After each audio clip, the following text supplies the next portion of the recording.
Okay, so guys, here we have a 50-year-old male who presented to the emergency department with complaint of right-sided hemiparesis. So we're talking about hemiplegia uh, that began 5 days ago. It is gradually improving today. Power in the lower limb muscles improved from 1/5, right? Like the power was 1 out of 5 to 3 out of 5. So we are seeing some improvement here. He has a past medical history of aortic valvular disease. ECG is normal. This is a very important point here. The ECG is normal. Which of the following drugs should be prescribed to this patient? Okay. Number 1. Is he a case of, like, so let us assume that this is a case of acute ischemic stroke. When has he presented? He has presented 5 days after the onset of symptoms. Is he a candidate for the thrombolysis? No, right? So option D we can rule out. Now, there is no option about it, but let me also ask you, is he a candidate for mechanical thrombectomy? As of now, mechanical thrombectomy can be done up to 24 hours maximum.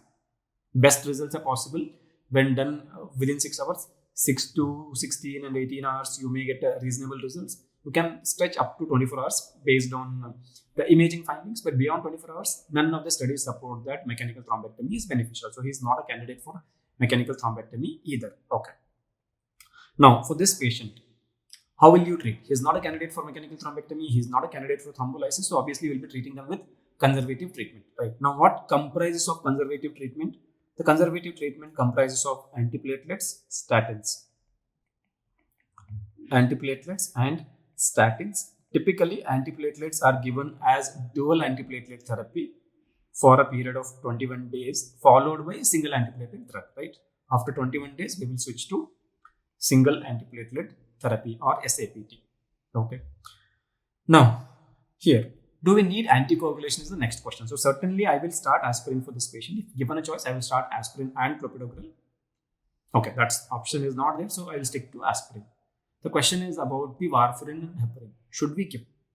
You may give heparin if the patient has a bedridden state and he is not mobilized yet to prevent DVT, but otherwise directly no role in case of the acute ischemic stroke. Okay, what about warfarin? Because the question is talking about aortic valvular disease. Should we give warfarin? When you say ECG is normal, right, it means that there is no atrial fibrillation. Anticoagulation here is warranted if you have atrial fibrillation. There is no atrial fibrillation, so we don't need anticoagulation either, right? So I don't need to give warfarin. Heparin to the patient I might give, but if I'm giving, it is for the DVT prophylaxis, not for the direct treatment of stroke. So I will stick to option A as the answer over here. Thank you.